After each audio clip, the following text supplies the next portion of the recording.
Assalamualaikum warahmatullahi wabarakatuh. Saya Desi Isnaini dari Prodi PGMI semester 3 akan menjelaskan tentang mata kuliah Filsafat Pendidikan bab pertama, yaitu sejarah lahirnya filsafat pendidikan. Yang pertama ada hakikat pendidikan. Hakikat pendidikan sangat ditentukan oleh nilai-nilai motivasi dan tujuan dari pendidikan itu sendiri.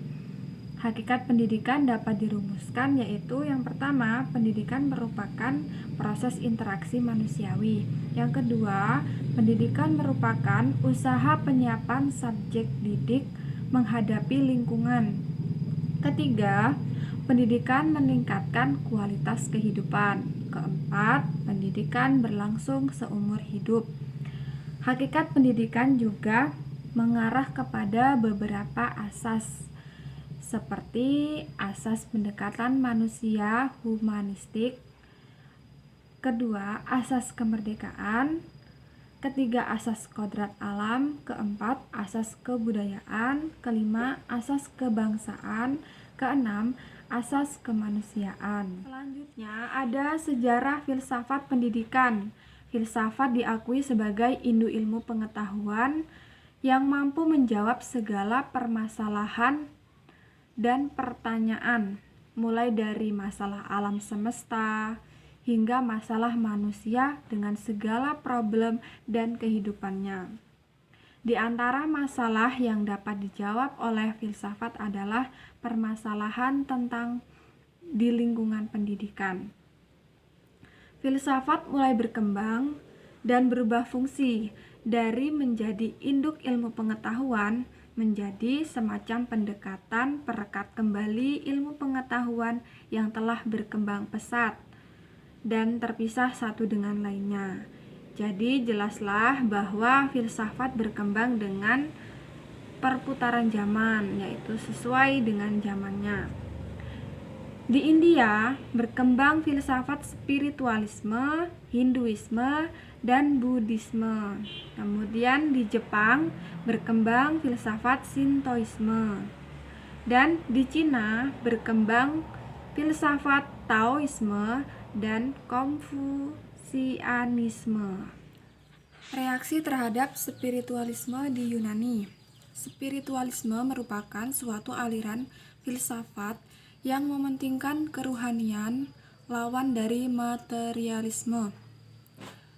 Yang pertama ada idealisme. Aliran idealisme merupakan suatu cinta adalah gambaran asli yang bersifat ruhani dan jiwa, terletak di antara gambaran asli. Di sisi lain, filsafat idealisme Plato banyak memberikan pengaruh dan sumbangan dalam dunia pendidikan. Yang kedua, materialisme merupakan aliran filsafat yang berisikan tentang ajaran kebenaran. Aliran ini, benda merupakan sumber segalanya. Jadi menurut aliran materialisme ini, benda merupakan sumber segalanya. Aliran ini berpikiran sederhana. Bahkan segala sesuatu yang ada di alam ini dapat dilihat dan diobservasi atau diamati, baik wujudnya, gerakannya maupun peristiwa-peristiwanya. Kemudian ketiga, rasionalisme.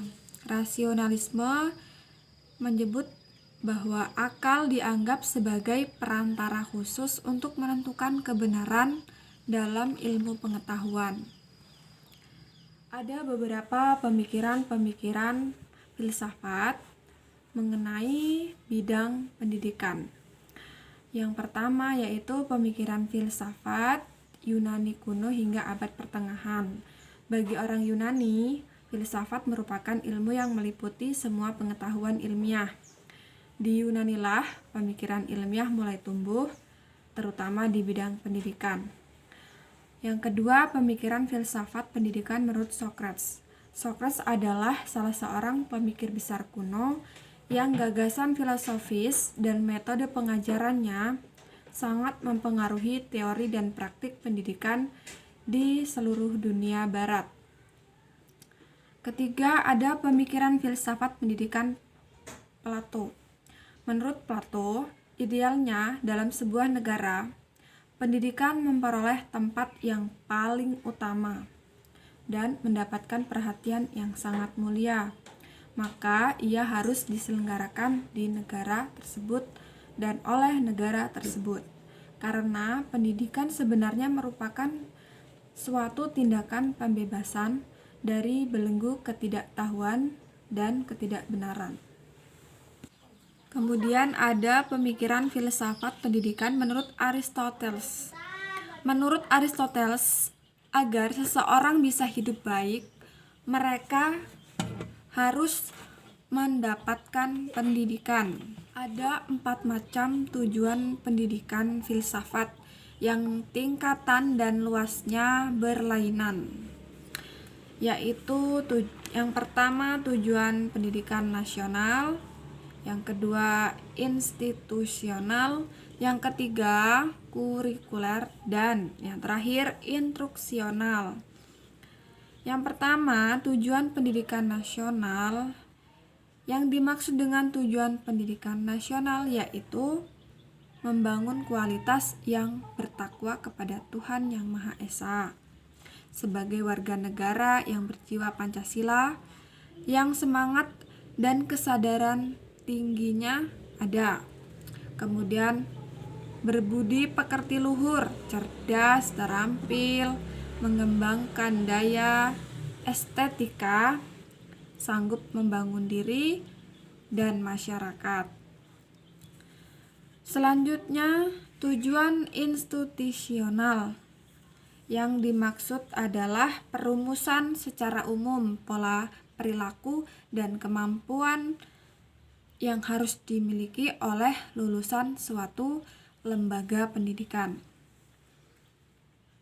Yang ketiga, tujuan kurikuler, yaitu untuk mencapai pola perilaku dan kemampuan serta keterampilan yang harus dimiliki oleh lulusan suatu lembaga pendidikan. Yang terakhir, tujuan instruksional. Yang dimaksud dengan tujuan instruksional yaitu rumusan secara terperinci apa saja yang harus dikuasai oleh peserta didik atau siswa sesudah melewati kegiatan instruksional yang bersangkutan dengan keberhasilan. Tujuan lainnya yaitu seseorang bisa menjadi manusia lebih mendidik dan membangun diri sendiri. Kemudian seseorang dapat menjadi orang yang berpikir sendiri. Dan yang ketiga, memberi dasar-dasar pengetahuan. Keempat, mengetahui dasar-dasar hidup sendiri. Dan yang terakhir yaitu kepentingan seorang pendidik, seperti misal ilmu mendidik. Jadi kesimpulannya, tujuan filsafat adalah mencari hakikat kebenaran sesuatu, baik dalam logika, etika, maupun metafisika. Adapun urgensi filsafat pendidikan, yaitu filsafat pendidikan tidak bisa dilihat dalam ruang yang vakum, tapi harus dilihat dalam dinamika kekuatan-kekuatan yang lain. Pendidikan bukanlah sekedar mentransfer pengetahuan. Pembudayaan tidaklah semudah tindakan copy-paste. Dengan demikian, kebebasan peserta didik harusnya dibuka oleh soal-soal yang lebih otentik. Satu konsekuensi lain bahwa harusnya pendidik dapat melihat keunikan dalam diri masing-masing peserta didik, kemampuan-kemampuan dalam diri masing-masing peserta didik, bukan hanya sekedar mencetak anak didik dengan cetakan yang sama, harus bagus dengan cetakan yang sama. Jadi, integritas pendidikan menjadi penting dalam menghasilkan peserta didik yang sanggup menempatkan diri di tengah-tengah perubahan masyarakat, di tengah-tengah perubahan zaman, di tengah-tengah perubahan teknologi yang begitu cepatnya. Pendidik harus menghasilkan manusia yang mandiri, yang artinya mampu memilih berdasarkan nilai-nilai dengan gambar diri yang kokoh. Terima kasih. Itu saja dari saya. Mohon maaf apabila ada kesalahan, kekurangan dalam penjelasan saya. Saya mohon maaf, dan kepada Allah saya mohon ampun. Semoga bermanfaat. Terima kasih. Wassalamualaikum warahmatullahi wabarakatuh.